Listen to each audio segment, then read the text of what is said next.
Welcome to the session for Lab C, which is about atomic structure and the periodic table. And there are 3 or 4 elements in here, and I'm just going to do a couple of examples from the first 2. So let's go down a little bit. These are all online. They have nothing to do with Iridium. So the first one I'm going to do here is webelements.com, and it's a site in the United Kingdom, and it's probably one of the premier chemistry websites. Let's see, right there it is.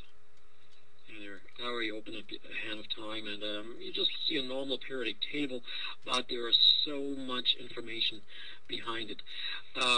In any case, in the lab sheet that hopefully you have printed out, respectively available to you, it says click on 5 to 10 elements of your choice and check out their pronunciation using the loudspeaker symbol. I don't know if you can hear this here, so for example I could go to vanadium and click on the loudspeaker symbol.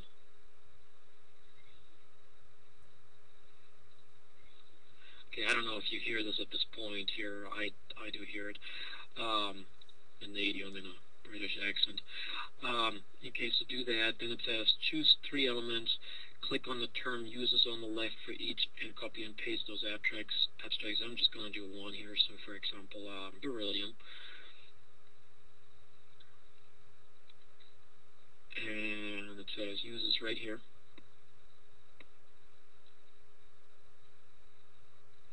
And there it is, the following uses. I'm going to copy this one here, go back to the Word document, and let's see, where is it there? And this is where I pasted in, and earlier it said that whenever you encounter something in bold here, that's what you actually have to write in there, respectively follow the instructions. So here beryllium, and then do a couple more here. So for example, beryllium says that it's used in X-ray windows, that it's used as an alloy with nickel in springs, electrons, and non-sparking tools, toluene with copper, and so on, and whichever one, ceramics, and whichever other elements you are choosing. Okay, and then you go on. The next one would be, I'm going to go back to the website. So it says here, click on the elements, hydrogen, carbon, nitrogen, oxygen, write down the German name for each, and that's not, oops, I meant to go to the website. And that's not because I'm German, but because in German they have something in common. So as I click on hydrogen, let's see, I think I have to go back to the periodic table, there we go.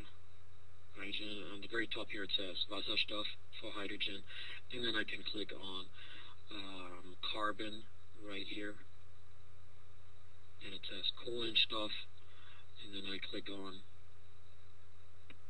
nitrogen, and it says Stickstoff, and notice each one of them ends with the word Stoff, which means stuff, and then I give you the actual translations for those. And then a couple more naming things here, and then the next exercise says copy and paste paragraph on the biological role of carbon. I think that's all straightforward. And a little bit more. Let's see, name a dozen or so elements that seem to be the most abundant in the human body. So for example, you go for carbon, click on biology. There's a few exercises down. Carbon, click on biology. As you can see, this from the University of Sheffield. So there it is, biology. Copy and paste it by paragraph on the biological role of carbon. Carbon is key to life, and by definition is present in all organic compounds. The study of life is known as biological chemistry or biochemistry. Ethane gas helps to ripen tomatoes. That's interesting.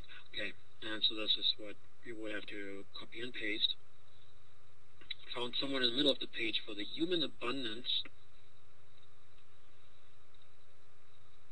of of the elements in humans, you go to human abundance atoms, you go to view and you click on balls and you click OK. You have these balls here. And then it says, name the dozen or so elements that seem to be the most abundant in the human body, among which parts of the periodic table do you find most of these? Well, you find them on the very left, where we have the alkaline and the earth alkaline elements, and then you find them on the top right, where we have all these non-metallic elements, and of course you can see that this is hydrogen, and here we have sodium and potassium and calcium and magnesium, and on the other side we have carbon, nitrogen, oxygen, and then we have silicon, phosphorus, sulfur, and chlorine. And then kind of in the middle here, that's iron, and over here that's zinc. So it gives them an idea which elements are the most abundant in the human body. In any case, that's what you do on the website of Web Elements.